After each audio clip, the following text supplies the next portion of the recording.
Awareness. What exactly is awareness, and why is it so important for us to develop a greater sense of awareness for self and for our clients today? Well, in this video, we're going to break down core competency number 7 on evoking of awareness for your clients.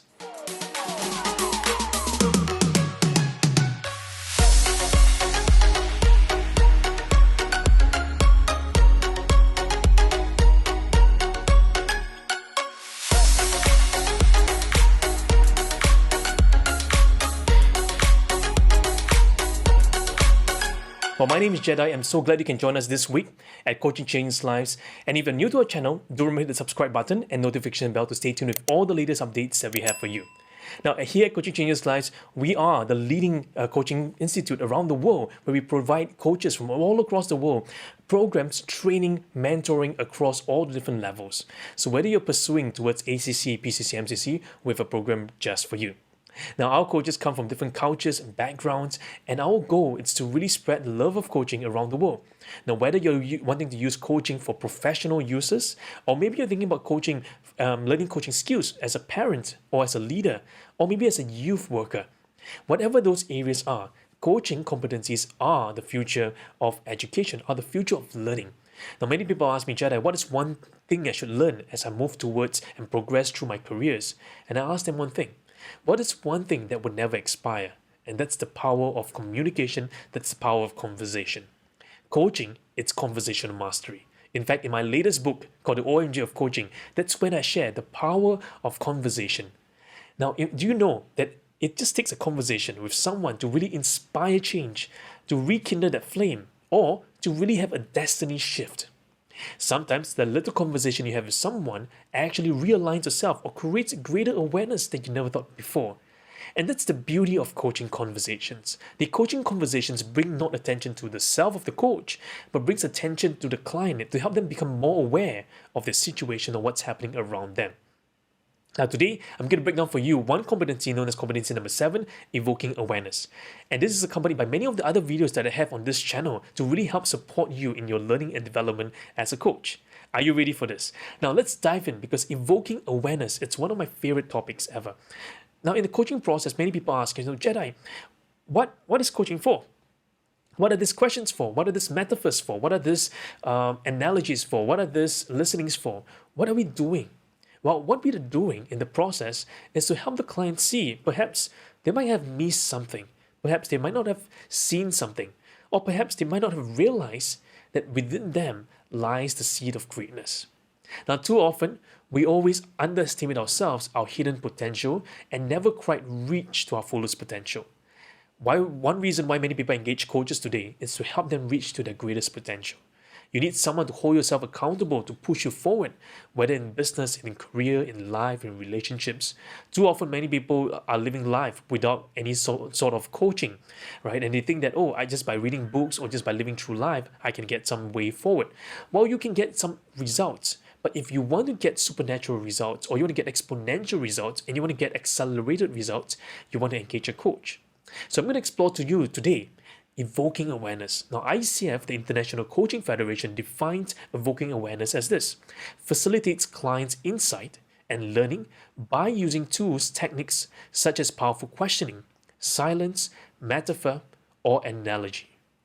Powerful questioning, silence, metaphor, or analogy. So I love this a lot, because the premise is not about tools and techniques. No, the premise is about evocation of this awareness. Because you want to use insights. Now, I always call coaching is coaching around insights. It's not about trying to coach around topics, content, coaching around, seemingly exciting stuff. No, it's coaching around insights. Not insights by the coach, but insights that the client has discovered. So whatever the aha moment, the eureka moment, that realization, the revelatory moment, those are the insights. And I liken this to like an unveiling process. The Greek word for revelation is apocalypsis. That's the great unveiling. When we unveil someone, we're helping them see, behold in the mirror, behold the glory that they see. So you may use things like powerful questioning. You may use things like silence for the client to actually ruminate. I have a video on ruminating. I have a video also on powerful questioning. You can watch those videos in our playlist as well. And metaphors. we have one book coming up, really exciting for that. That's called Metaphorium.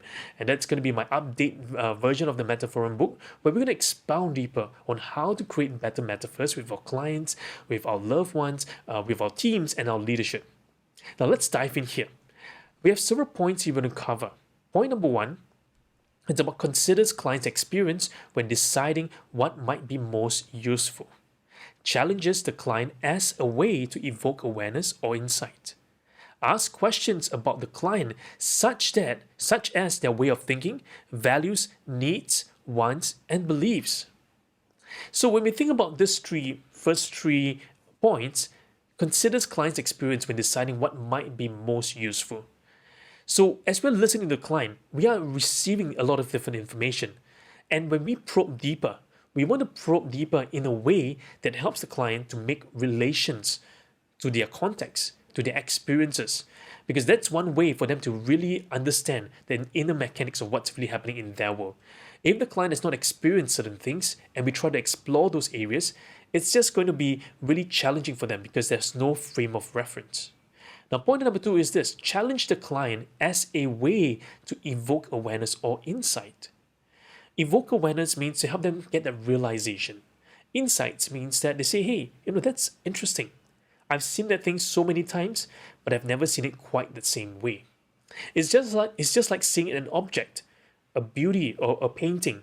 We've always seen a painting or an object always the same way, maybe from the front vantage point. But now, alternating those vantage points allows us to see something even deeper, something greater than ever before. Ask questions about the client, such as their way of thinking, values, needs, wants, and beliefs. So we want to inquire into their way their inner world works, the inner mechanics. The questioning process is not about how good we are at questioning, really. It's about how do we help facilitate the process to really draw out from the client. And that's the key about evoking awareness. In fact, in our NLP programs, one thing that we do really differently around the world, many NLP programs are teaching you the same old tools again and again and again. But we've updated, we call it the new generation of NLP codes. What we do is this: we take in the science of psychology, the science of behavioral sciences, the science of history, anthropology, psychology, philosophy, and we integrate them with modern practitioners' trainings, where we have active experimentation of what is working for the client and what is not working. How do we improve the conversation? So we are always inquiring about the way people are thinking about things. How do they come about those thinking? We want to be curious. How do they form those beliefs? Why do they have that beliefs even up to today? And do they want to change? Maybe perhaps the person is enjoying the belief. They don't want to change. And they're happy where they are. Is that something for us to change in totality? Or do we want to do something different all in all? So the questioning process is really one to really see where the client wants to go. And as a coach, we are like dancing with the client, moving in the unforced rhythms of grace. Now, I want you to show you another point. It says this: asking questions that help the client explore beyond current thinking invites the client to share more about their experiences in the moment, notices what is working to enhance client's progress, adjust the coaching approach in response to the client's needs. So when we ask questions to help client explore beyond current thinking, we're helping client to see, hey, this is where we are right now. What if it's possible for you? How would we think about things? Because sometimes in the questioning process, or sometimes in the client's journey, the client might have unknowingly limited themselves because of their way of thinking. But now, if we can remove the limits of them, we can expand the ways of thinking. I have a whole video about expanded ways of thinking. I want you to catch those videos as well. That's where we take PCC level coaches to go deeper. Now, if you are a new coach, or maybe you're thinking about coaching or advancing your skills as a coach, we have mentoring programs to help you get better in your coaching skills. And in fact, one of the coaching programs that I encourage you to join is our team leadership performance coaching. That is really exciting because we are revamping it all the time. Every single session is going to be different from the previous one. And you want to explore more about questioning tools, techniques, join us in our NLP practitioner program, which is going to be different from what you've experienced before. Now, one of the exciting things as well is point number 6. It says this: notice what is working to enhance the client's progress. As we're experimenting in the whole process, there are areas or sometimes opportune moments where we can go deeper with the client. We find that those areas are really working, and that gives us a chance to go deeper with the client. So use questions to facilitate the process. Don't allow the tools and techniques to move you to whichever directions. Allow the conversation flow to move you. Okay. Now the tools and techniques are just a support mechanism for you. Adjust the coaching approach in response to the client's needs. That means that as you're learning more about the client's learning styles, maybe the client's way of understanding things, that's when you're adjusting your coaching approach. Because too often, many coaches get framed or get stuck in a certain model or framework. They've learned a certain process, certain steps of coaching. Maybe they learned a certain framework before, and they're kind of stuck in that framework. They're not able to be flexible and get out of those framework. The coaching approach means this: I'm not boxing you in one model or one framework. I'm helping you see beyond what works for the client, because one model might not work for all clients. Sometimes you might have to approach the coaching process from a different angle to really help the client to go deeper than ever before. Remember, every single individual on planet Earth are uniquely different. They all possess different qualities. And so we want to respect and honor those processes as well. So let's dive into point number 8. It says this: helps the client identify factors that influence current and future patterns of behavior, thinking, or emotion. Invites the client to generate ideas about how they can move forward and what they are willing to be able to do. Supports the client in reframing perspectives. And point 11, shares observations, insights, feelings without attachment that have the potential to create new learnings for the client. So I love this part so much because remember, it's never about the coach. It's not about how good the coach is. It's about what the client is learning in the process. Whatever tools, whatever you've identified, if you notice patterns and behaviors and thought process, reflect it back to the client. Inquire deeper. Allow the client to participate. Remember, one thing that we teach in our class is what we call the co-creative process. The co-creative process allows us to go deeper than the client before. If you want to learn more about the co-creative process, catch up or stay tuned for our upcoming book. By the end of this year, we're going to launch this amazing book called the OMG of Coaching, where it's going to be a compendium for all coaches around the world. Whichever school you come from, whatever methodology you use, this book will really help you to improve your coaching conversations. Now, it also invites the client to generate ideas about how they can move forward and what they are willing to be able to do. So this gives you a chance to really allow the client to brainstorm with you. Generate ideas is the co-creative process to allow the client to have active experimentation in the moment with you.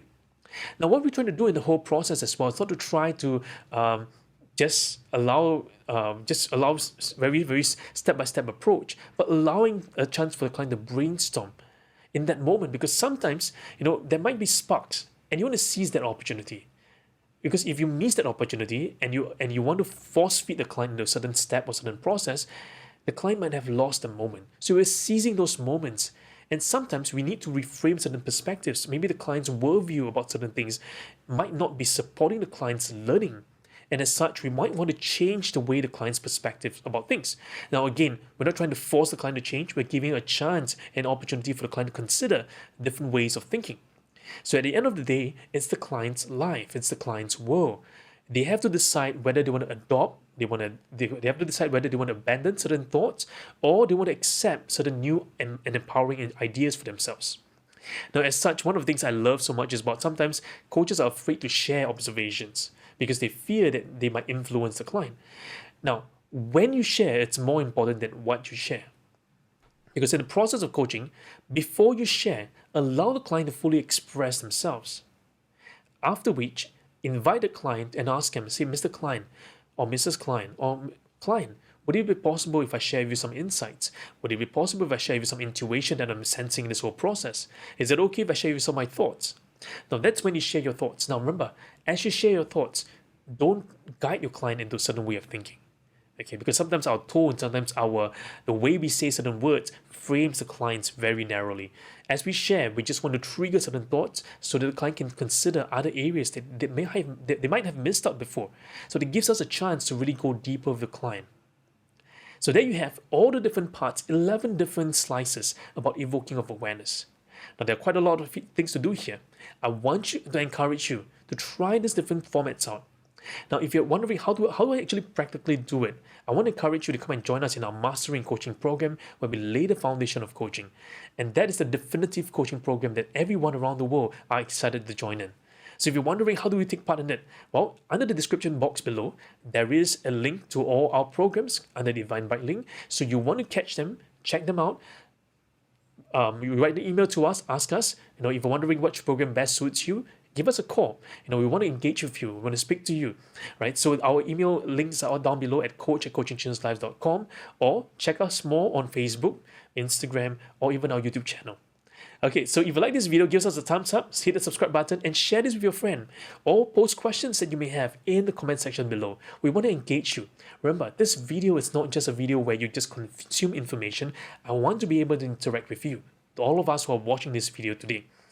Remember, many people have used YouTube videos as just a form of entertainment. I want to use it as a form of education, as a form to teach people how to have better conversations, one conversation at a time. So whatever questions you have, post them down below in the comment section, and I'll be happy to come back to you with a new exciting video. So stay tuned. Every single week we have fresh video content for you, so you don't want to miss any video out. Until next time, this is Jedi here at Coaching Changes Lives. I will see you really soon.